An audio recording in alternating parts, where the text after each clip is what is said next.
तो गुस्सा एक बीमारी है क्या? अगर इस बीमारी है तो इसका इलाज क्या है? क्योंकि हम सबको गुस्सा कहीं से कहीं से आता है, और हम अगर गुस्सा करते हैं तो या तो चीज़ें तोड़ देते हैं, या फिर उस गुस्से के अंदर हम कोई ना कोई इंतहाई कदम उठा लेते हैं। कई लोग बहुत ठंडे मिजाज के होते हैं।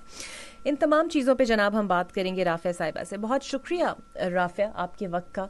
सो आज साइंस ने बहुत तरक्की कर ली है। अगर एंगर कॉजेज़ होते हैं तो उसकी एक प्रॉपर मैनेजमेंट भी होती है। पाकिस्तान में ये अवेयरनेस कितनी है?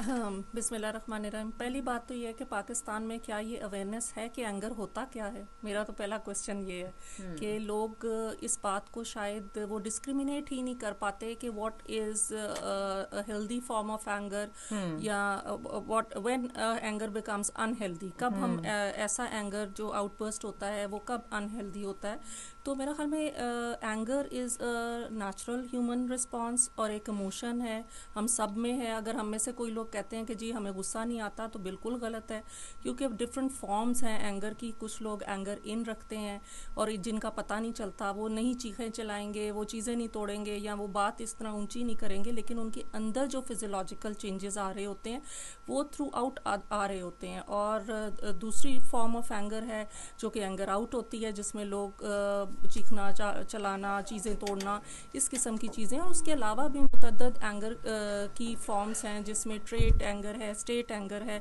कुछ लोग, आपने भी बात किया, बड़े ठंडे होते हैं, वो तबीयतन ठंडे होते हैं। तो एक ले पर्सन को समझाने के लिए बड़ा ज़रूरी है कि कुछ लोगों के अंदर जो गुस्सा है वो तबीयतन नहीं उतना होता जितना कुछ और लोगों में होता है। और कुछ लोगों में जो है वो किसी न किसी सिचुएशन की वजह से, स्ट्रेसफुल लाइफ इवेंट है, कोई पास्ट ट्रॉमा है, कोई भी ट्रिगरिंग फैक्टर है जिसकी वजह से गुस्सा आ जाता है। तो अभी आप ये बात कर रही थी, कई दफ़ा ये होता है कि मेंटल हेल्थ इश्यूज़ की जो एक आउटलेट होती है वो भी एंगर की फॉर्म में होती है। जिन लोगों को बहुत ज़्यादा डिप्रेशन का शिकार है, एंजाइटी है, स्ट्रेस है जिन लोगों में, उसकी एक जो आउटलेट होती है वो गुस्से के फॉर्म में होती है। लोग चीखना शुरू कर देते हैं, लड़ाई करना शुरू कर देते हैं।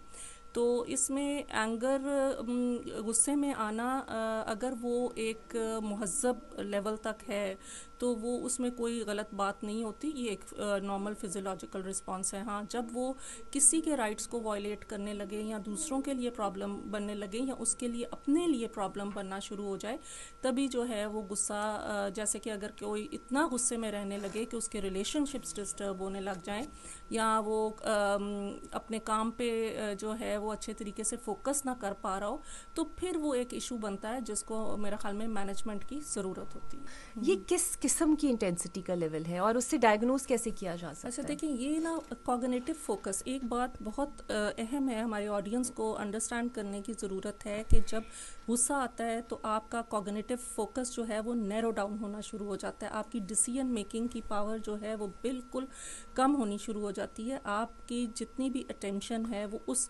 लम्हे के ऊपर फोकस हो जाती है, और आपकी सोचने समझने की, एक्ट आउट करने की सलाहियत ख़त्म हो जाती है। तो इसीलिए आप देखते हैं कि हम कहते हैं जी गुस्सा हराम है। वाई? बिकॉज आपकी डिसीजन पावर ख़त्म कर रहा है।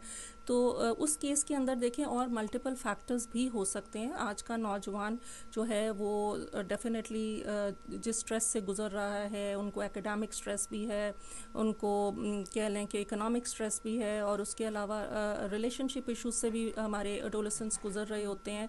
और बाकी उसके अलावा अगर कोई शख्स ड्रग्स लेता है, या किसी किस्म का एडिक्टिव मटेरियल ले रहे हैं अगर कोई बंदा, तो उसके अंदर प्रोबेबिलिटी जो है वो एंगर की बढ़ जाती है। और बहुत से ऐसे जो ड्रग्स हैं उनकी जो फिज़िकल मैनिफेस्टेशन जो फर्स्ट टाइम नज़र आती है वो in the form of anger he होती है।